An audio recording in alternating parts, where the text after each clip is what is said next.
I'm joined here today with Alan Griffith, who is a teacher at Lloydminster Comprehensive High School. Thanks so much for joining us today. Now, there were 3 medals given out to your school from the Skills Alberta Awards. Which students got the medals? Yes, we had a good year. So we gave out awards were given to Mika May Garcia, who received bronze medal in IT Office Software Level 1. We also received a silver medal, Griffin Ducow, in electrical installations, and a gold medal for John Lesegways in IT Office Software Level 2. Can you expand more on what's exactly all involved in a Skills Alberta competition that students are expected to do and what they did differently this year with COVID involved? That varies from competition to competition. So there's a wide variety of different competitions, such as, for example, electrical installations, television and video production, website design, welding, automotives, cosmetology, you name it. So that can really vary.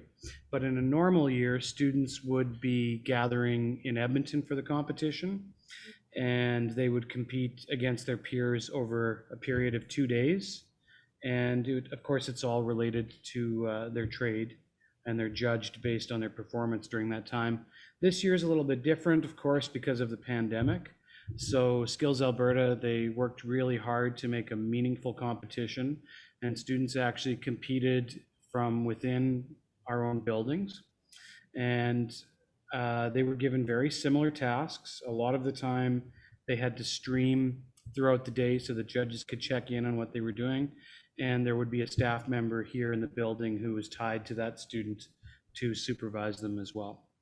As a member of the staff for this school, what was reaction like knowing how well some of the students did in this competition this year?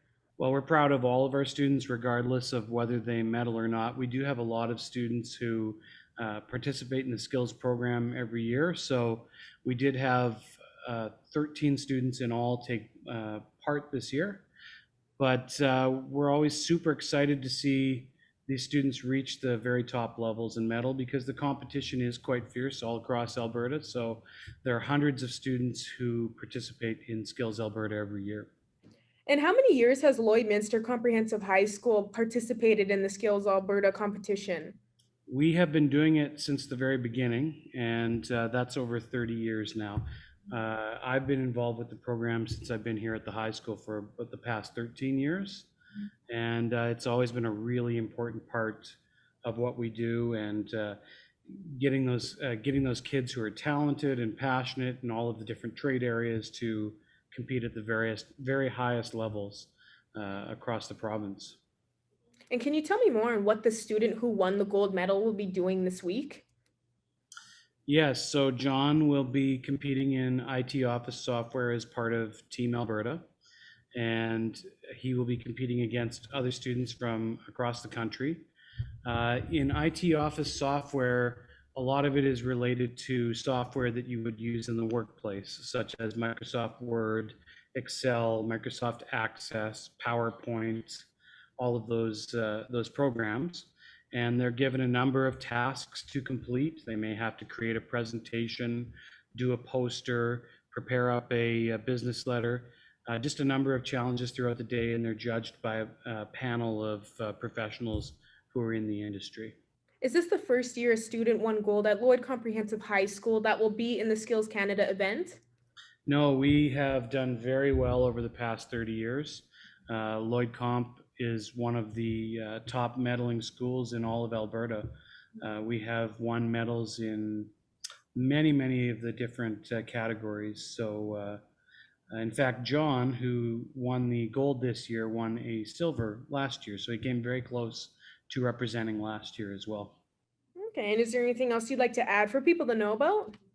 I think that this has been a really difficult school year in many ways, given the restrictions that we've been under, and what students have had to sacrifice this year. So to be able to offer this program and to let kids still compete at the highest level and display those passions, it's really great to give kids that opportunity to find a way to be able to do it. We're definitely looking forward to going back to how it used to be in person, and hopefully that's pretty soon. But this has been just a really nice cap off to the end of the school year, which is coming up soon. Perfect. Well, thanks again for joining me today, Alan. Thank you.